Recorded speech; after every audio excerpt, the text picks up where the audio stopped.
So the weapon of the new GED test is language. The weapon of the high school graduation test is language. But again, the whole purpose of the test, and I need you to get it, is to justify why some get opportunity and others do not. In other words, the IQ test, the GED test, the graduation test, the achievement test, all the special ed assessments do what the jimCrow sign used to do.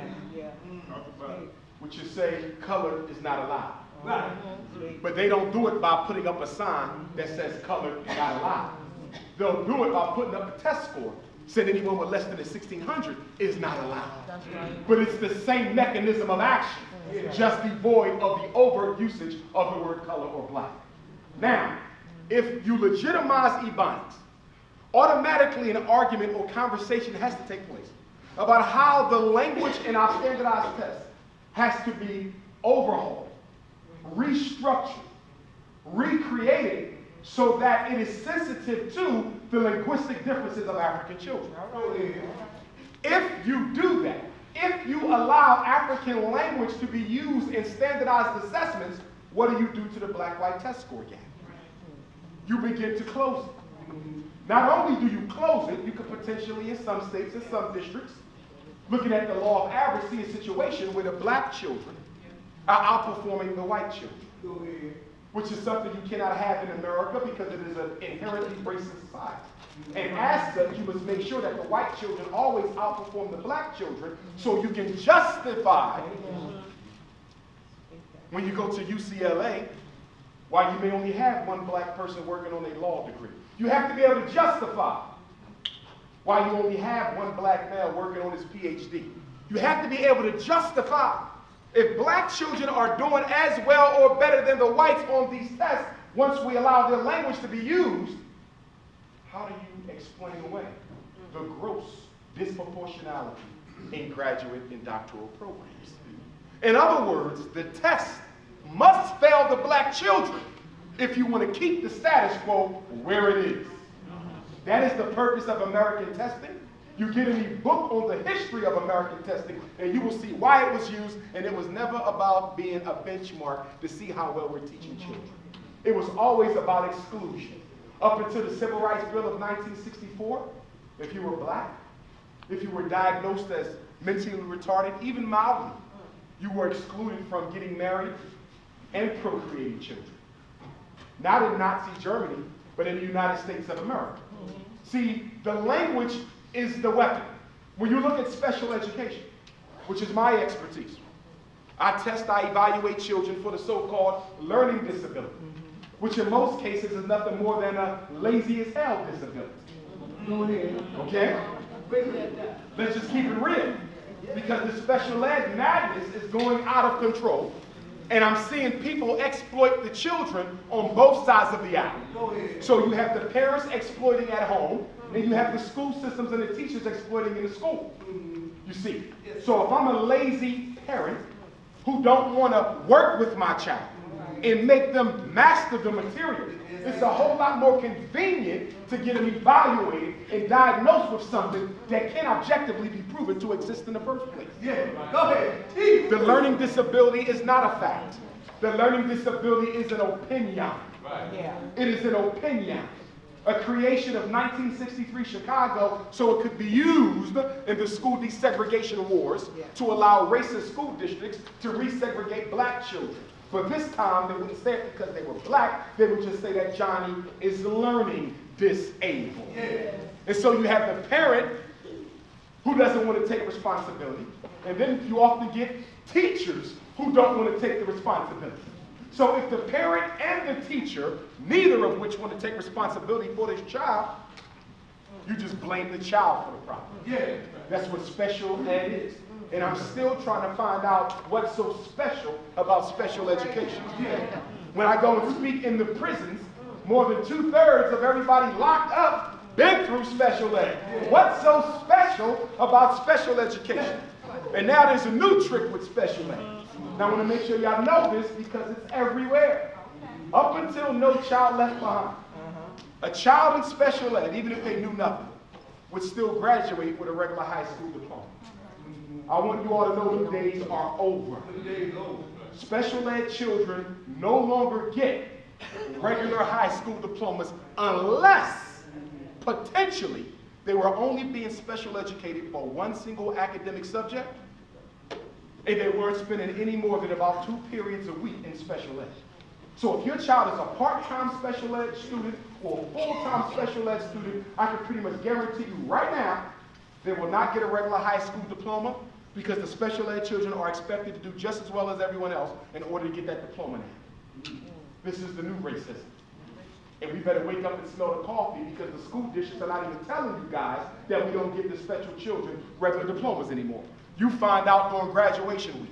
And I know because the parents are calling me, Dr. Johnson, what am I supposed to do? I just found out that my son graduates Friday and he doesn't get a regular diploma. He gets something called a certificate of completion. And they're giving them out all across America for parents looking for excuses not to educate their children. Now, let's get back to the Ebonics. If Ebonics is a legitimate African language, which we know it is, it's going to require experts in that language to properly teach it. Right. If it is a legitimate language, if you want to teach authentic Japanese, you're going to have to get some Japanese who speak it. Because no one can teach a cultural product better than someone who belongs to the culture. Right. So if Ebonics is a legitimate language, you're going to have to hire Africans to teach it. That flies in the face of American public education. That's right. Which has been, with all due respect, a white female's paradise. Yes, sir. 93% of America's public school teachers are middle-class white females. And we're not incriminating them all. As a former school principal, I can tell you some of the best teachers I had were white as well. So we're not incriminating everyone. But in the general order of things, we know that there is a psychological disconnect between the black male student and the white female teacher, and we cannot lie about it. We cannot lie about it. I mean, let's keep in mind now that for most of American education, for most of American history, racism was based on what? Why do we even get white supremacy? Why do we get racism? Why do we get segregation? It was to make sure his reproductive organ didn't end up inside of hers. Go ahead. That is the basis of segregation. The contamination of European genotype with African blood. So in public school, what do you get? You get the coming together of the two populations that the entire American history has been focused on keeping apart. See, the black male's disconnect is not a disconnect in learning. He wants to learn as much as all his classmates do. That's one of the biggest myths about education, that he's just not interested. It's not that.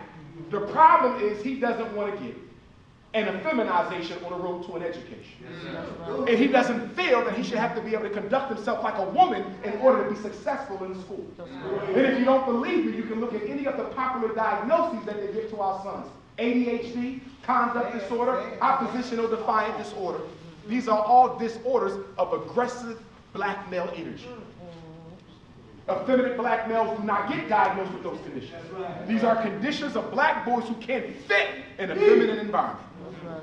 So if you want to fix that environment, what you have to do is give that black boy a black male teacher. Which makes absolute sense from an Ebonics standpoint, because who better to be able to teach the language and the nuances of it than those who speak it on a regular basis. But the problem from a white supremacist framework is you can't have black people being the authorities on anything, and definitely not language. High stakes testing, the number one weapon to keep black youth from getting access to opportunity and resource, will fall by the wayside if you legitimize Ebonics. It will fall by the wayside. Special ed would fall by the wayside. When you look at the definition of the learning disability, the first thing it says in there, the federal definition, is language. Language is the basis of special ed.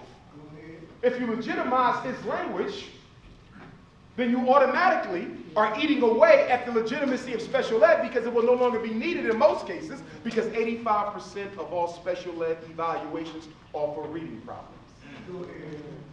Only a small portion for autism, only a small portion for speech and language, only a small portion for emotional disturbance. Most of it is for what? Reading.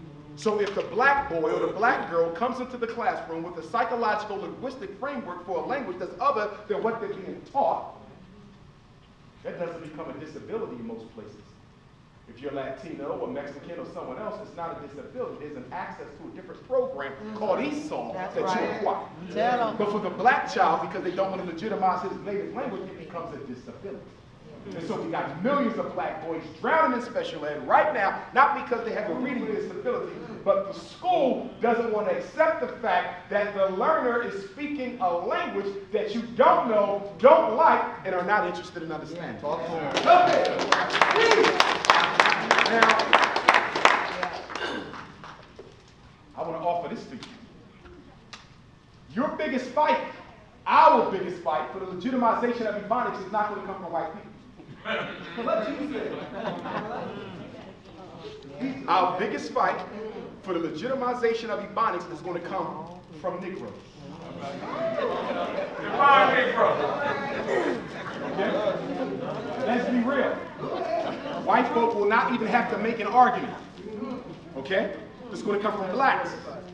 Because I don't know if you've been paying attention, there's a movement by black folks in this country to disidentify from their racial heritage.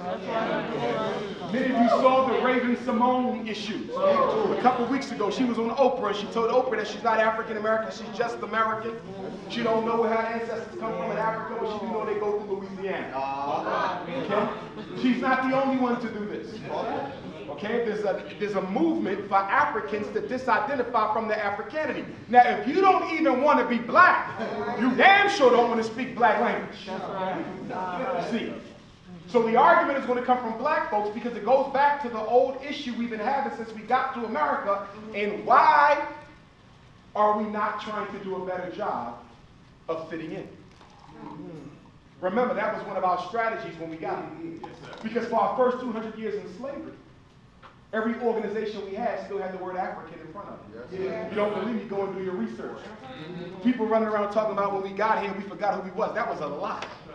It was the African Free School, the African Free Church, the independent African improvement movements. We knew exactly who we were for the first 200 years. But in the early 19th century, the 1800s, there was a movement from the bourgeois, the elites, the untalented terrorists, to get the masses to disidentify from their Africanity as a strategy of being accepted by the status quo. But it didn't work.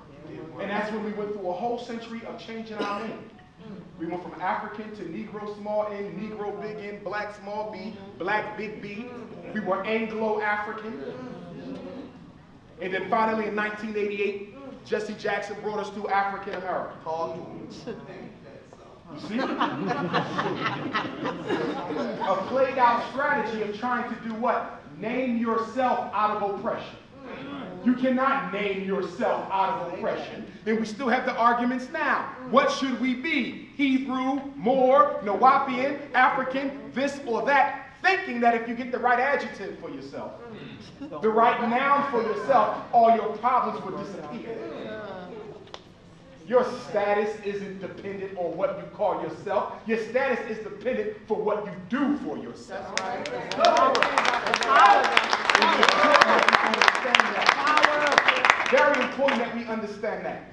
And so for me, at the Frederick Douglass Marcus Garvey Academy that we work in the bill, and just to give you a quick update on that, we're kind of shifting our focus a little bit now. Because from May 20th until 3-4 days ago, let's say from May 20th until roughly October the 20th, we were trying to buy the St. Paul's College in Lawrenceville, Virginia. Some of you guys know St. Paul's, okay? Opened up in 1888 by James Russell, who was a friend of Booker T. Washington. They closed down in 2013. They only wanted $2 million for the campus. I said this would be the perfect place. I went down there, met with them, did the tour, did the video, so forth and so on. Perfect location, brothers and sisters. 137 acres, dorm space, state-of-the-art student center, football field, gymnasium, cafeteria, lecture halls, all the extra space we need. So I said, this is the site for the Frederick Douglass and Marcus Garvey Academy. So we've been trying to raise money for the past, I guess it's been 5 months now. We've raised about $250,000. in $15,000 at last count about 48 hours ago. Not bad for a few months, but we needed $2 million. So I asked my attorney to approach the realty company representing St. Paul's and see if we could proposition them with a lease-to-own agreement. In other words, we would have all $2 million up front, let us do a lease-to-own. Initially, I was led to believe that the lease-to-own would be something that would be favorably looked upon, but then they came back and said, no, the college doesn't want to do lease-to-own, they want all the money up front. Now, I took issue with St. Paul's. Not criticizing or defaming them, but I took issue.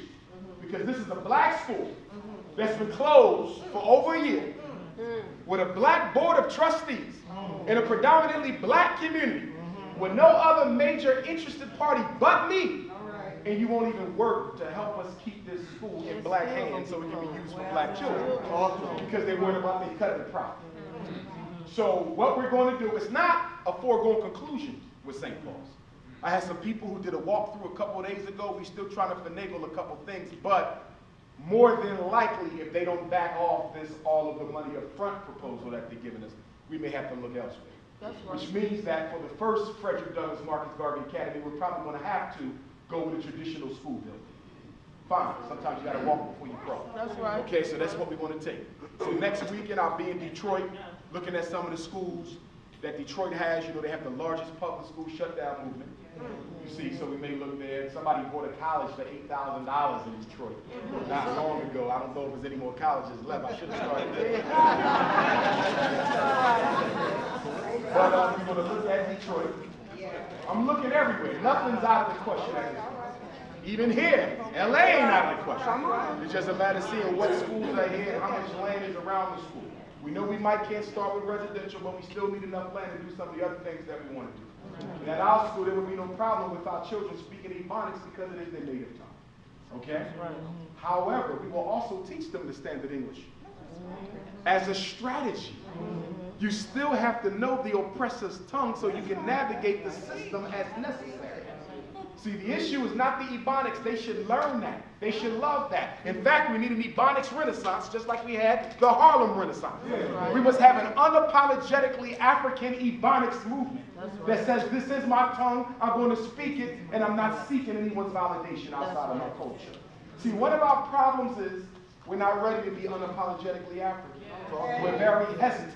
Ebonics is very unapologetically African. To stand up and speak Gullah Geechee, to stand up and speak your Ebonics in the presence of non-Africans and not be ashamed of it, that takes a hell of an African to do. That's right. And although we'll come here, we'll be comfortable with it. If we were at Harvard or Princeton, we wouldn't be so comfortable with it. See, when we talk about why the rappers can still use the N-word and glamorize it, we have to talk about the internalization of the oppressor. You got to talk about the internalization of the oppressor. I say it all the time. White folks could disappear tomorrow, and you will still have the problems you have. That's right. Because you have internalized the oppressor. If his police ain't killing you, your police will kill you. Because you have internalized the oppressor. You have become the symbolic representative of him, whether he's in the room or not. An ultimate victory when it comes to the enslavement of a people. Ultimate victory rests with what? Your ability to operate your program amongst the oppressed without being present by remote control. By remote control. The Willie Lynch letter. What was one of the biggest things that Willie Lynch said? And I'm not dealing with whether he was real or not. The science of the letter is real. That's right.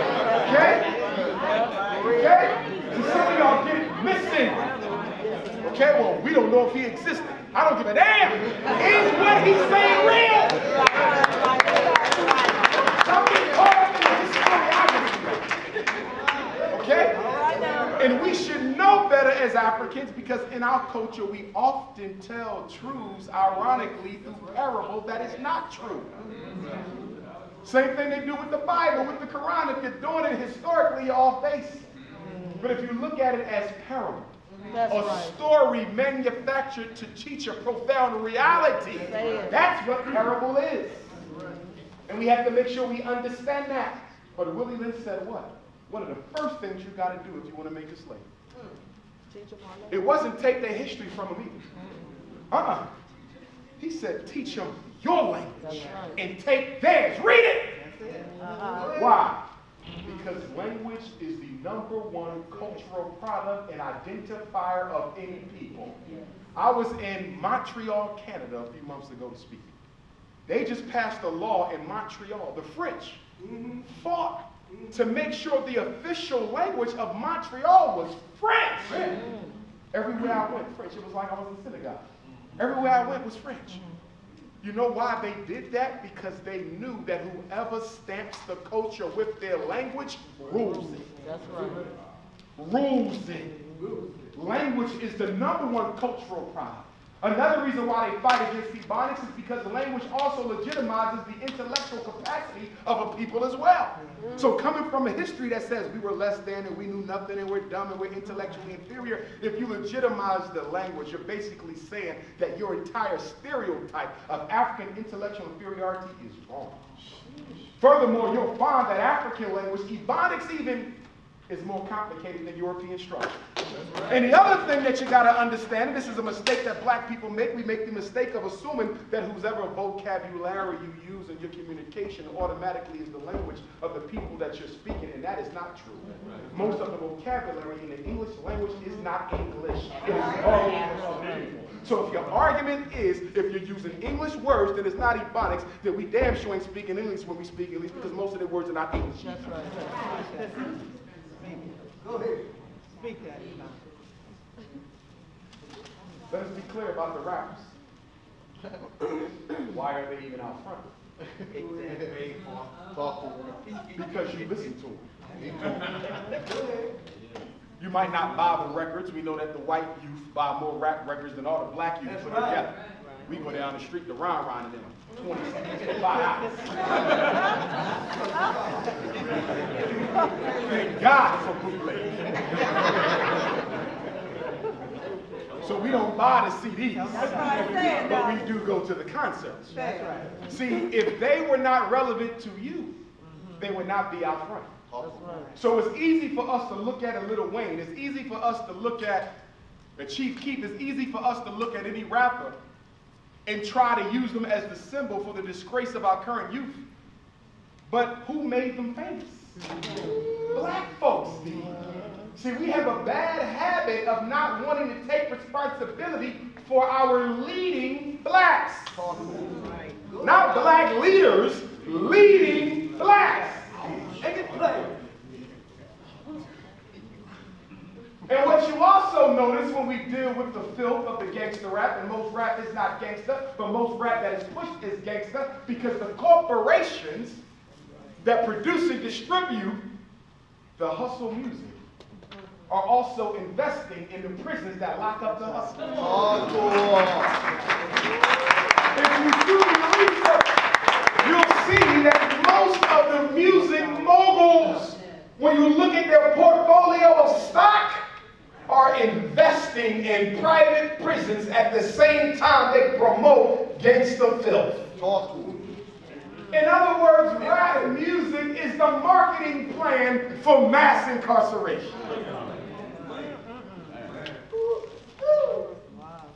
Remember, whenever you have a product, you got to market the product.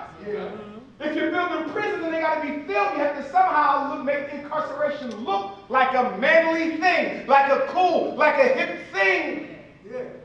And you'll pay these idiots $20 million for 5 albums.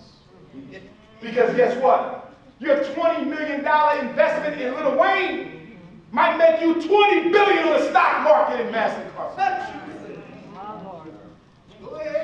Your $100 million investment in Jay-Z might reap $2 million for your $2 billion for your investors in the stock market. But if you didn't listen to it, it wouldn't matter. This is all about zero population growth for African people. What is zero population growth? It means they want to create a population massacre where more blacks die in Los Angeles County every year than are born every year. Once you have one more black dying, regardless of the cause, than you have being birthed, you can mathematically calculate the end of those people. Let's say 500 black babies were born in 2014. And we still got 2 months to go. Hypothetically, let's say we had 500 new births. But we had 501 deaths. Abortion death, homicide death, police brutality death, suicide death, medical mistake death, which is one of the fastest growing killers of black folks. Y'all know this. Medical mistakes kill over 20,000 black folks a year. That's right. Your doctor making accidents. But once you got 501 African lives being taken and only 500 being born, you are at zero population growth. If you can keep that steady or increase it, mathematically you can come to a date that says on this date, we will have no more of them. And that's why education and ebonics as an argument within that education is so valid. Because for me, education is life or death. When a child is miseducated, it's as if you put a combine to his head anyway. That's right. Because through education, you will thrive or barely survive. But we also got to look in the mirror now. This is November. It's almost Turkey Week. And next month is one of the worst economic periods of black life in the world. I need to say it. That's right. From Thanksgiving to New Year's Day, in Los Angeles County alone, and y'all don't even get snow. Y'all will spend about $2 billion on Christmas gifts. $2 billion. And we got to fight about ebonics when we should be able to teach it freely if we had our own school. That's right. That's right. But Xbox is more important than education. Video games, laptops, new cars, fur coats in a hot-ass Sun City is more important. This hair, sneakers. Talk about the hair. And ebonics products from non-Africans, most of whom don't invest a penny of it back. Never. Why would they? They'll take your Christmas money and put it in their banks. And then the banks will loan them money to push you out your neighborhood. And it all started with Christmas. Same thing happens on church on Sunday. In the mosque on Friday. Go ahead. You give your money to the church, to the mosque, or whatever religious institution it is, and they take it, and they don't have banks of their own. They put that money in white-owned banks, and those white-owned banks will float a loan off your Jesus and Muhammad money and finance someone to come in L.A. and move you out through gentrification. Look at that! The only reason why our children got to learn English, the only reason why they're forced to master the oppressor tongue is because their community has no separate reality for them after high school. If we could employ our children, what they spoke and how they spoke would be irrelevant. When your daddy owns the keys to the business, when your community hires, it don't matter what you speak or how, but when you're forced to exist in someone else's order, that's when your tongue is no longer useful. You got to pick up the oppressor slang. Because guess what? White folk use slang too. In my schools, my teachers use slang, and it was interesting because I would bring up to some of my white teachers how your slang is acceptable. Without you even realizing you're speaking slang, but it's okay for yours.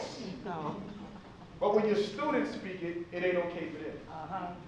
Did you even realize that was Dr. Johnson? I didn't realize that. Yes. Because the issue comes down to power. Whoever calls the tune, whoever pays the piper, dictates the behavior and the effort. One reason why we need ebonics. When we talk about ebonics, we talk about language. one of the things you have to be clear about when you deal with psycholinguistics is how the language you speak limits your ability to express yourself. It speaks to the reason why so many of our people will use profanity. Not because they don't know English vernacular.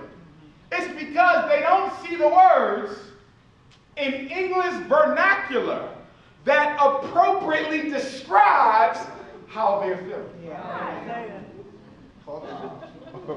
That's true.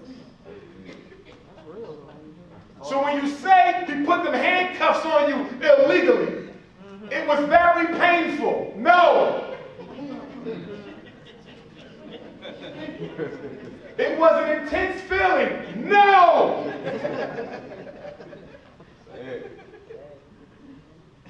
You were compared to an experience like you never had. No. Then what was it that was tight as shit?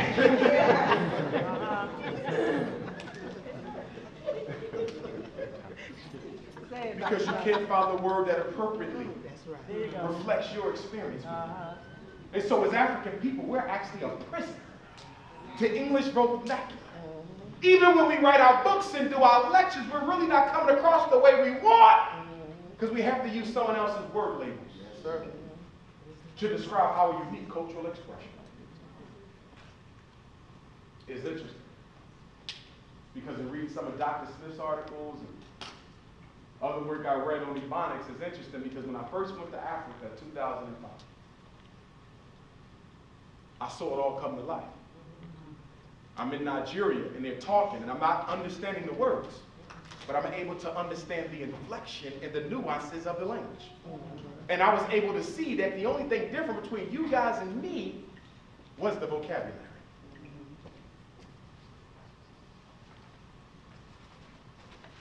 All right, we got some sisters standing who need some seats. I see one queen with a child, but I see some empty seats too. Raise your hand if you got an empty seat next to you.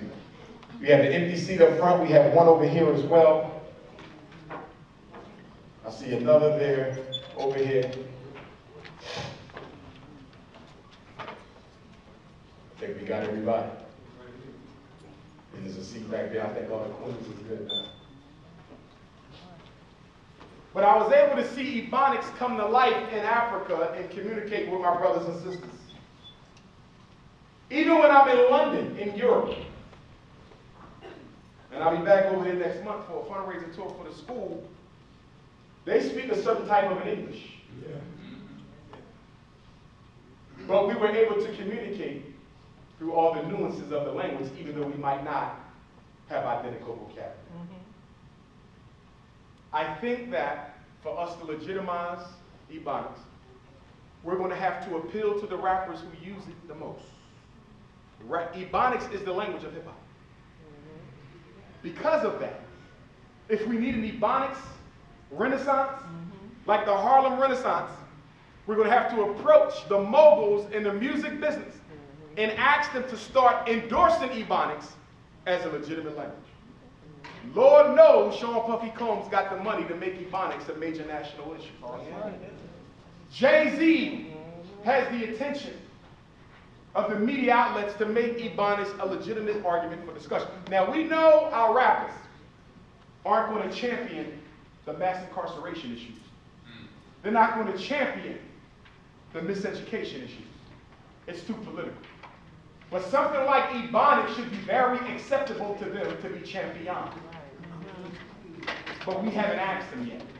And we need to put that on the table. Sean Puffy Combs just launched his own television network, Revolt, which he claims is going to be a revolt against the standard of things. He said he launched it in honor of the fact that our ancestors will be celebrating 150 years out of slavery next December. So while Puffy is feeling a little cultural, we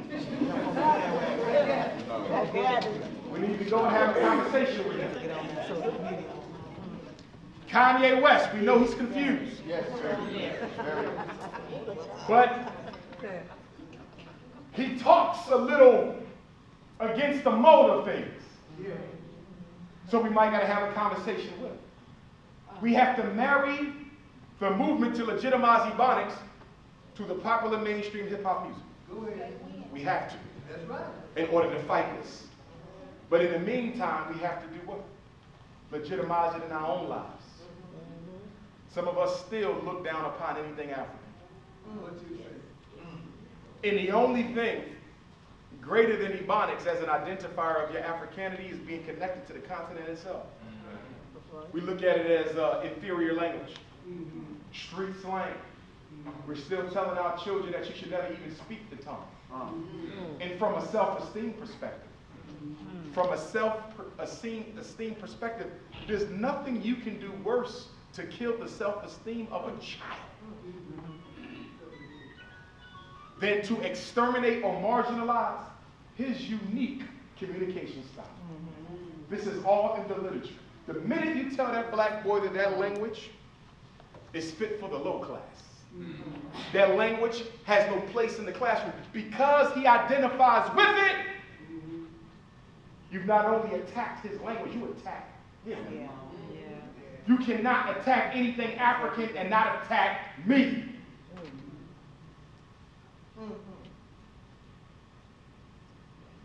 Esau class. Probably one of the biggest racist programs in America. Because I see Esau for everyone except Africans. And not even just Ebonics for the African American, even when Africans come from other countries. There's no Esau for them either.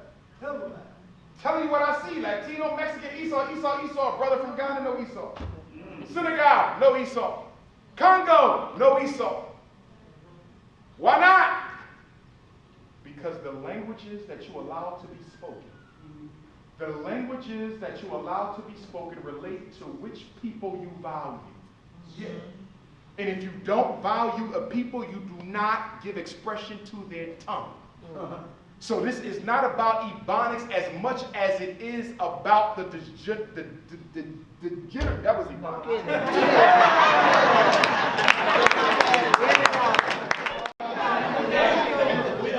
Well, I just for a minute there, I felt like I was Rudy from that album. Which is interesting, because Bill Cosby, who comes from my neighborhood in North Philadelphia and hasn't done anything for it, but Bill Cosby attacked Ebonics, but became a millionaire off of Fat Albert, which popularized Ebonics. Look at that. Every character not only was it Ebonics, every character had their own dialect of Ebonics. Weird Al's Ebonics wasn't the same as Rudy's. Rudy's wasn't the same as Fat Albert. And I can't remember the rest of it. But isn't that something? How it's okay for us to use it to make money. But when it comes to dealing with the official status of a thing, we don't give it to them. Brothers and sisters, we're going back to Africa this summer. I'm trying to do 3 countries this time. We're trying to do South Africa, Ghana, again, as we did this past summer, and Ethiopia. We're probably going to do about 5 or 6 days in each country, which will give us enough time for you to go to the National Museum of Ethiopia, where you can see the remains of Lucy, the oldest, most complete fossil of a modern human, 2 million years old.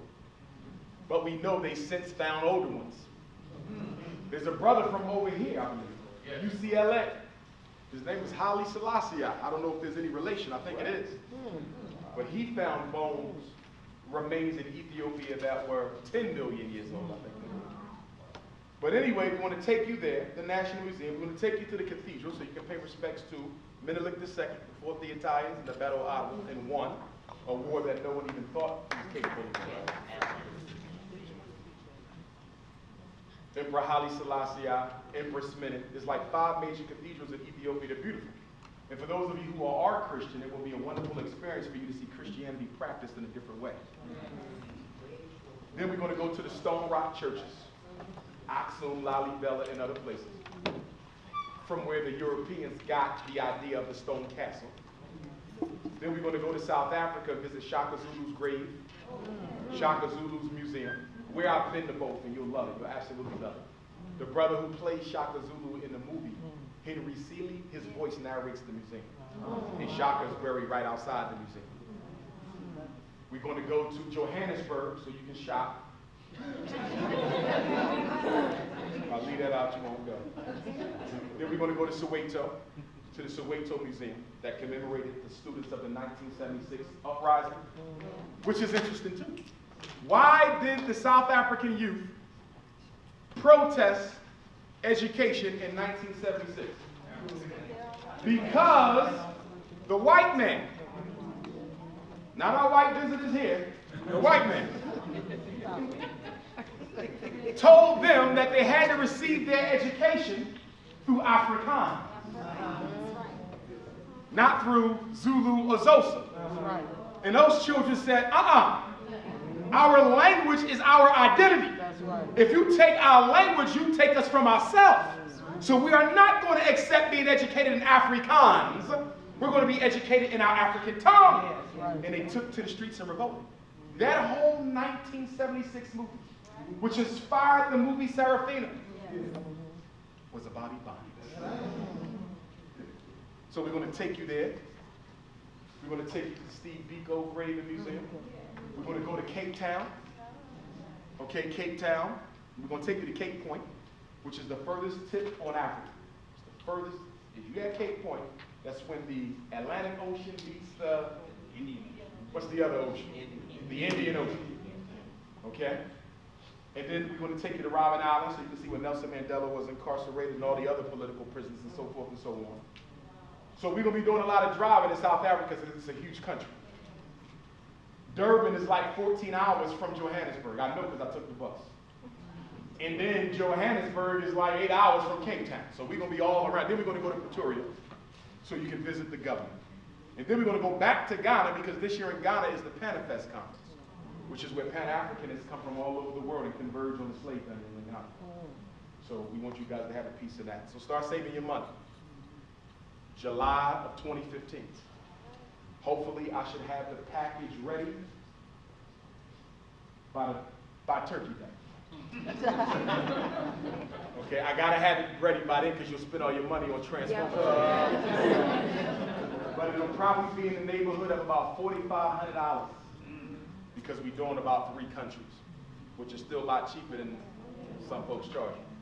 I don't make any money off the trip, okay? But the money that is made will go to the school. Nothing goes in my pocket. It's about the struggle, not a hustle.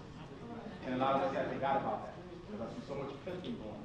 I see so many people putting price tags on cultural products. Don't get me wrong, everybody got to make a living. But you have to understand that there's a very clear line between being a revolutionary who sells things to make a living versus a capitalist who acts like a revolutionary. And we're blurring the line. And as it relates to the conscious community, I think we have to do a better job of getting engaged in progressive work and action. True that. The conscious movement has become another church. It is just like the church. Just like you got T.D. Jakes and Creflo Dollar and Eddie Wrong. You have us, the different personalities in the conscious community. Hebrew, Moor, Nawapian, Garveyite, Nationalist, Socialist, Seventh-day Adventist, AME, Baptist, Methodist, no jobs on either side of the aisle. What difference does it make? What difference does it make? With that being said, I want to say this.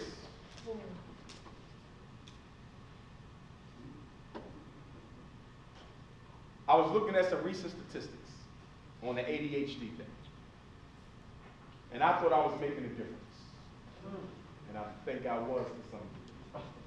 But I'm seeing that the numbers of our children being prescribed the medicine, while I thought they were going down, are actually going up. I need you guys to stop looking for excuses not to teach your children discipline. That's right. The ADHD thing is all about discipline. The ADHD thing is all about a single black female-headed household. I'm not picking on my mothers because it's not your fault. You're not supposed to be raising that boy on your own. The brothers in the community should be helping you out. You are not to blame here, black woman. I want to be clear on that.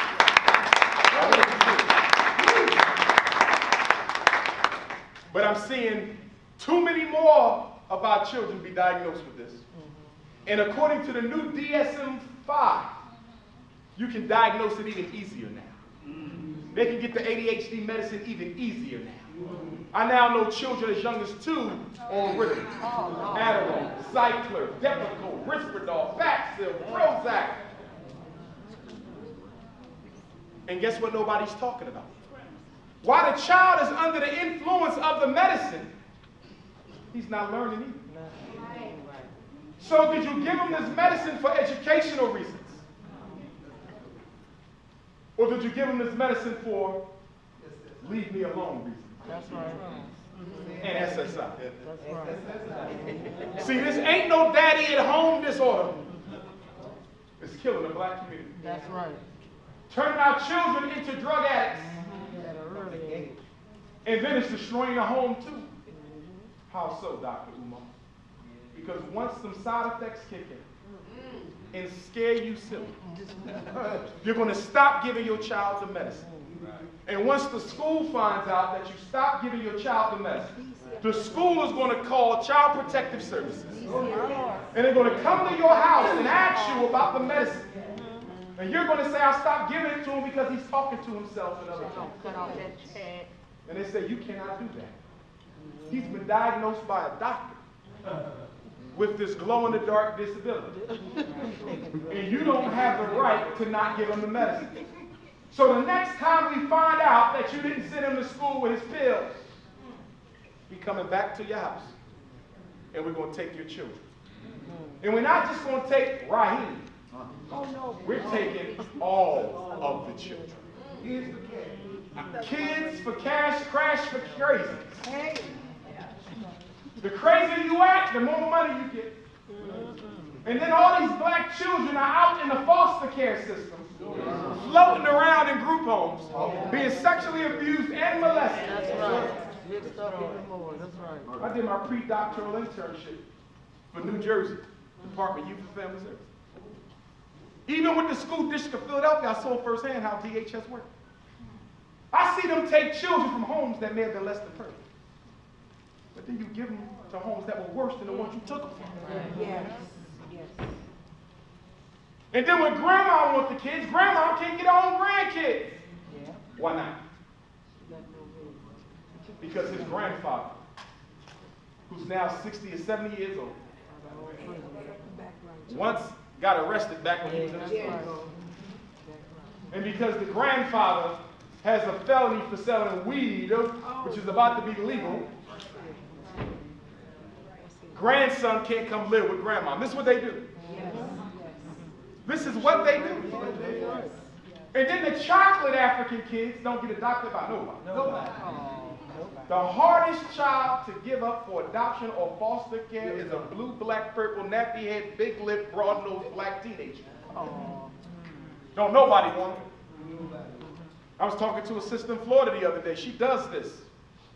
She says, Dr. Umar, it's bad. I said, what you mean, Queen? She said, you don't understand. When people come looking for a foster child, they will tell you what they want.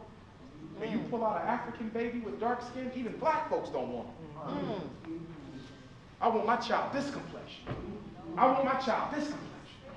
Y'all know we still got light skin supremacy problems in the black community. Go ahead. Yes. And light skin supremacy ain't just light skinned people. Any of you could be a light skin supremacist. That's right. You just had a picture of Clarence Thomas up here earlier. He blue, black, purple, and a stone cold light skin supremacist. Yeah, yeah. Don't like nothing around him that ain't sunshine or bright. So don't look at the light-skinned people. In fact, the light-skinned people might be the greatest victims of light-skinned supremacy. I got a niece who's light-skinned with green eyes by virtue of the slave master. She catches hell in school. She catches hell in school. Don't think she's better than nobody, but because she got the eyes of the slave master. The other black children feel some type of way about her. Yeah. And you know what's sad? They're not mad at her because she thinks she's better, because that's not our teaching. They're mad at her because they want to look like this. That's right. That's right. That's real. As I wrap this up, a couple things. 2015 is going to be the year of organization and movement. That's right. That's right. 2 things we want to do in every city. This is my own personal conviction. For 2014, it was to sign up as many people as possible into the parent associations. We've done that. But now we got to organize the parent associations. If any of you haven't signed up for the National Independent Black Parent Association, I want you to make sure you do so. I have it here, and I'm going to pass it around. Name, phone number, and email is what I need. Name, phone number, and email is what I need. And if you know what committee you want to belong to, I'd like you to sign that too. Let me go over the committees real quick. Special ed, to investigate special ed fraud in Los Angeles.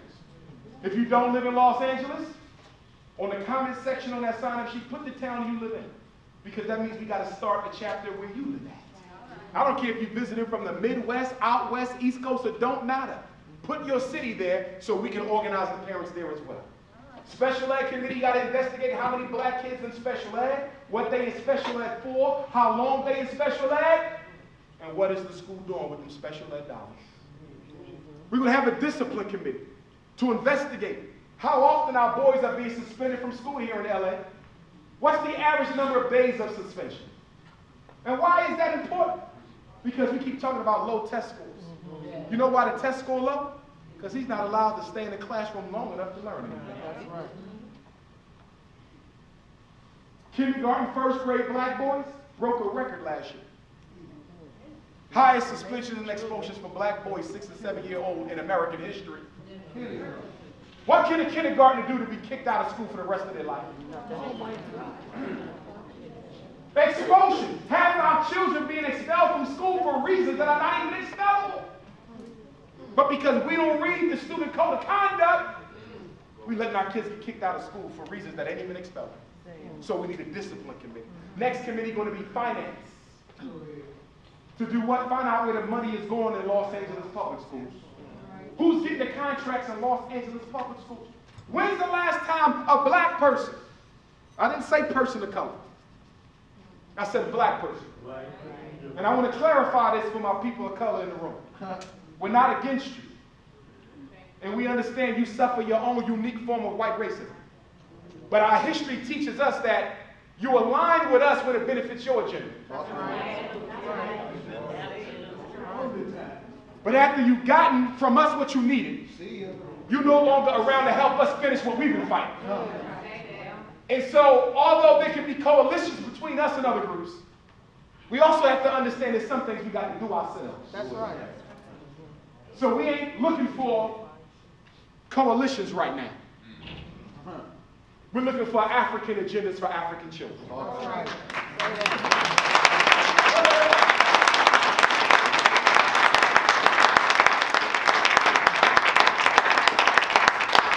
Brothers and sisters, don't fall for the multicultural movement. Right.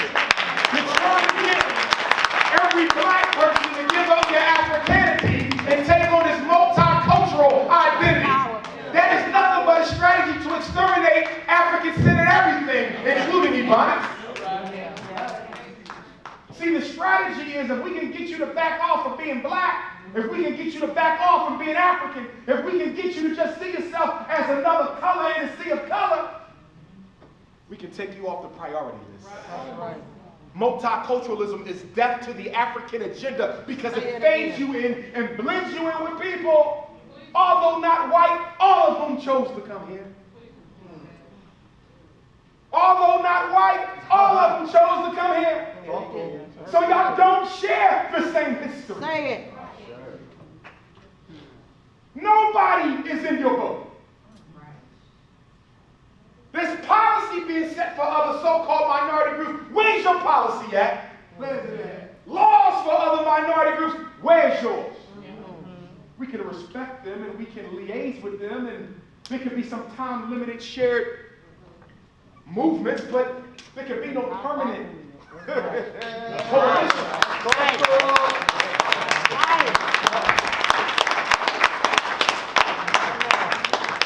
We stand on the banner of unapologetically African. Yes, we do. Yes, we do. So our next committee is going to be the finance committee, because I want to know when the last time a black person was given a contract to put the video cameras up in the schools in Los Angeles. When was the last time a black person was given a contract to clean the bathrooms in Los Angeles? When was the last time a black person was given a contract to provide the lunch food in Los Angeles? When was the last time a black person was hired to take out the old furniture in Los Angeles public schools? We got to trace that money. And then we got to have a policy committee, y'all.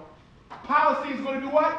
Look to fight and change the rules in the schools that negatively impact our children. That's right. Let me give you an example. Your daughter lives on the south side of Los Angeles. She's a straight A and B kid. Best school for your daughter is on the east side of Los Angeles. You went to the principal and said, I would like my daughter to be transferred to school number 1 on the east side. She lives on the south side, and all them schools are garbage. I need her over there on the east side. And the principal said, I'm sorry, but it's not our policy. It is our policy that kids must go to school in their geographic neighborhood. But there's no state law that says that. That's not the law. That's just a local operating procedure. And too many of us are letting the school districts do what they want because we don't know what's the laws or what are not. That's right. And the next committee is going to be a social committee to do what? Help our parents who are struggling do a better job. We got single mothers out there struggling, y'all. Stop saying they don't care. Stop saying they can't make a difference. Half of our single mothers are dealing with potentially fatal medical problems. She ain't just raising 5 boys. That woman got heart cancer. She ain't just raising that little son over there. That woman got diabetes. That's right. We got to understand this, and we just demonizing them. If you're a single mother, you're already depressed. You're already on your last line. How likely are you to go to a school who's blaming you for everything that goes wrong with your children? So we got to have a social committee where we get out and we reach out. And then we got to have a homeschool committee for all the parents who are homeschooling, because you got to know how to do it right. We got to have some assessments with the homeschool. We got to make sure you fill out the proper paperwork. Too many of our kids are being taken from the home because we're pulling kids out of school, not filling out the paperwork. And then the truancy office is coming, talking about your child that missed 90 days of school, and you're talking about I'm a homeschool parent, and they say, well, we ain't got no paperwork on that. Social work can take the children from you. I see it all across the country. So we got policy, we got special ed, we got discipline, we got social, we got finance, we got homeschool. The last one, and I'm going to close for the night, the last one is parent advocacy. To train some of you guys to be advocates for our other parents. Whenever a parent has to go to a meeting, they don't go by themselves. If you're talking to a school principal here, they don't go by themselves. You always go with somebody, because schools function on a mafia culture. That's right. They're a gang up on you. I'm telling you what I know. That's right. As a principal and a school psychologist, let me tell you what I know. They will bully you, they will intimidate you, they will threaten you, they will scare you into doing what you don't want to do. You mothers know what I'm talking about, don't you? Yes. You go to a meeting and talk about your child, they surround you with 15 people for one mother. You got the principal intern, the vice principal, the counselor, the social worker, the nurse, the school psychologist, the math coach, the reading specialist, the football coach, the window sweeper, the lunch man. Am I wrong? No. Surround you and make you think you don't know what you're talking about. And then you got to be careful, because every school always got a cultural Negro on staff. Yeah. That's right. And they bring that cultural Negro to the meeting to make you think that this ain't about racism. What are you talking about? These are good folks here. I've been working with them for over 20 years. They would never make you put your child on drugs if he didn't need them. Remember my grandson, Ron, he was on drugs. He okay. He sleepwalks butt naked once in a while, but he's all right. Remember my daughter, Shaquita, she was on Meditate, Concerta, Adderall, and Ritalin. Dr. Umar don't know what she's talking about. Shaquita, all right. Yeah, she's an alcoholic and talks to herself, but she's all right. So brothers and sisters, in conclusion, we got to organize. And in addition to the parent association, one other thing we want to do is we got to start that black credit union in every city. We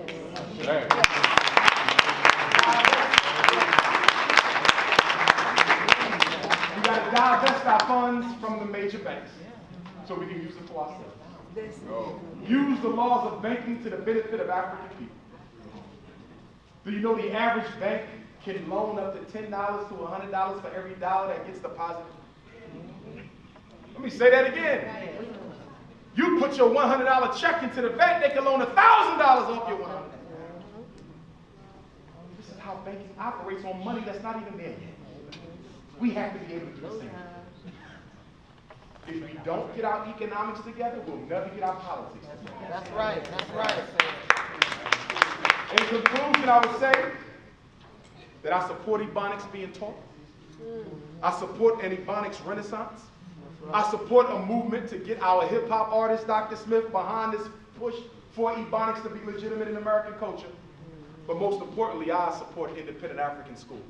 That's right. Because if we get the independent African schools, we ain't got to fight this, we can just do it. That's right, Dr.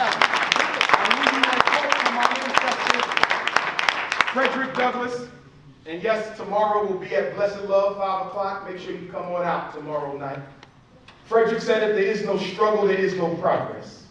Those who profess to favor freedom and depreciate agitation are like men who want crops without flowing up the ground. They want rain but can't stand the thunder or the lightning. They want the ocean but can't deal with the awful roar of its waters. He said the struggle we as black people have might be moral or it might be physical. Or it might be both moral and physical, but it must be a struggle. He said men may not get all they pay for in this world, but they will simply pay for all that they get. For 20 years, I prayed on my knees to God for freedom. For 20 years. But the good Lord gave Frederick no freedom until I got up off my knees and started praying with my feet. If we want to be free, then we ourselves must strike the first blow. No God, no law can do this for us. We must do it for ourselves. But most of all, you remember power concedes nothing without a dominion. Never did. Never will. The first of my ancestors brought here was a black man named Bell in Talbot County, Eastern Shore of Maryland is where he was taken. He married a black woman named Selah. Born to them was my grandmother named Jenny. In 1745 she was born. In 1774 she gave birth to Grandma Betsy. Grandma Betsy married a free black man named Isaac. They had about 13 children.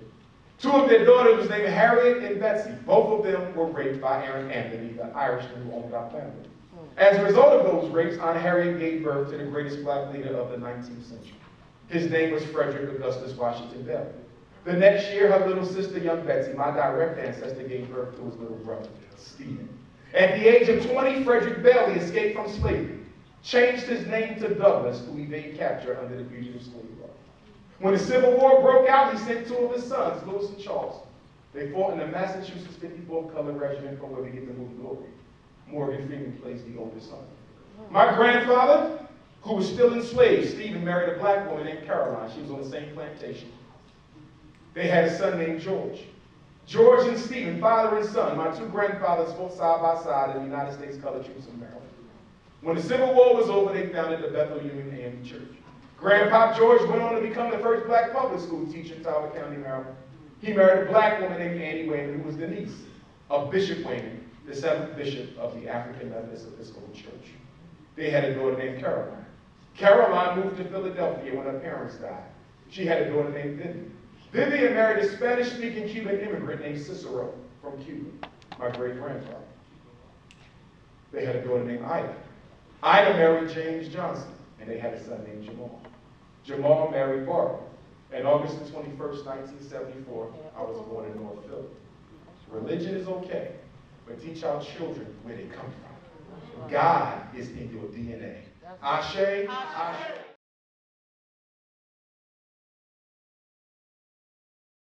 My sister. Can you speak to the use of medications for ADHD? I thought I read somewhere where it's really not even legal to give that kind of medication No, that was changed. Oh, Back in the year 2000, the Food and Drug Administration said it was okay to give children adult psychiatric medicines. Children regularly get adult psychiatric meds. In fact, up until 2000, a lot of the medicines they gave were adult psychiatrics. It's not until the past 10 years that you start getting medicines specific to child populations, but just as dangerous. And anyone who knows brain chemistry knows you need a couple of years to see whether or not the brain is going to be significantly altered by something that you take, because there tends to be a delayed onset of side effect when you're dealing with psychological problems. But it's all about the money. You're talking about $50 billion a year in psychiatrics. And psychiatrics are very dangerous. Why? Because psychiatric meds, psychiatry is the only branch of medicine where the problem doesn't have an identifiable, verifiable physical origin.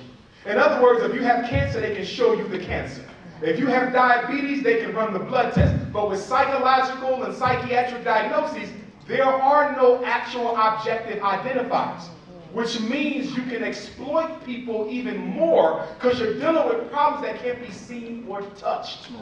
It's all in the mind of the person doing the evaluation. And you also need to be careful because a lot of the psychiatrists now are under contract with the drug companies to prescribe a certain amount of the medicine in exchange for a kickback at the end of the year, which is why I call doctors the new athletes. They are now the endorsers. Like LeBron endorses Nike, the doctor endorses Conserva. Thank you for being on the call.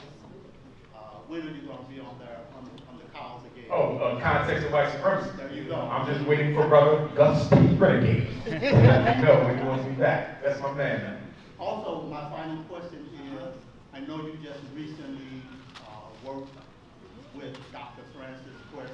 Yes, and we will be doing Power Talk, just so y'all know. Because I know some of y'all said y'all would have been there if y'all knew ahead of time. Right. Mark your calendars for June 20th. Power Talk #2, Washington, D.C., and it's going to be all 5 of us again, from what I understand. Dr. Browder, Dr. Wilson, Dick Gregory, Dr. Claude Anderson, and I'll round it out as the youth of the group. June 20th. And I'll be with Dr. Browder in Harlem, December 7th for pre-Kwanzaa celebration. And also, before we go to the next question, I host a free teleconference every Tuesday morning, 6 to 8 a.m. Eastern Standard Time. I know that means 3 to 6 over here. That's all right. Wake up. Watch Scandal till it starts. Anyway, I'll deal with that tomorrow. But it's free. Text my cell. I'll text you the info. Any educational or mental health question about your child, call in and I will give you free advice. It doesn't cost you a single cent. It's called Ask Dr. Umar every Tuesday morning, 6 to 8 a.m. Eastern Time. I had a question about ebonics. Yes. Why are you calling ebonics a language and not a dialect? I'm calling ebonics a language and not a dialect. In order to be a dialect, then you must be a derivative of a language that already exists. Hit it. Ebonics is not a derivative of English. You can say for that question, the man behind the science is going to drop it right after Lou March does. Yeah, Dr. Smith is up next. Dr. Smith is up next, so he Right. might get science behind it all. Clarify that, my brother.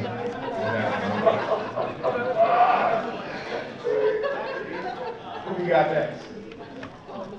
Yeah, my name is Deshaun, man. I'm from Watts. Yes, sir. Enjoying you now. I watch a lot of your work.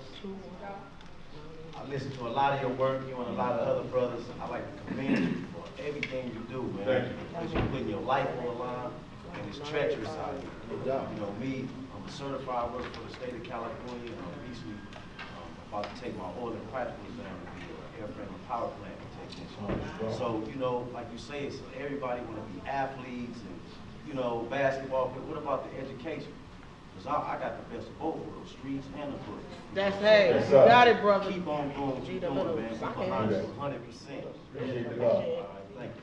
Appreciate that love. Right, that's right, brother. Now, you were saying that the special ed students student is no longer getting or able to receive a high school diploma. In California, if they pass CASE, California High School Exit Exam, then they get a diploma in lieu of the certificate. Yes, that's true everywhere. The point I was making was because of the inferior education that a special ed child is likely to receive, they're less likely to pass that exam. For the markers for disease, anything like that? Yes. There is a physiological project I'm working on where you can mark the mental health disease. We're looking at the central nervous system and the hormonal system and so forth. So I just want to let you know that. It's coming off of your colors, you know, colors 1, 2, and 3. Okay, I got you. Like that. Thank God. That's it, brother. All right, that's it. Thank you, family. Keep that signing sheet going around. Keep it going around. I'll get that in, and I'll see everybody tomorrow. Bless the love, 5 o'clock.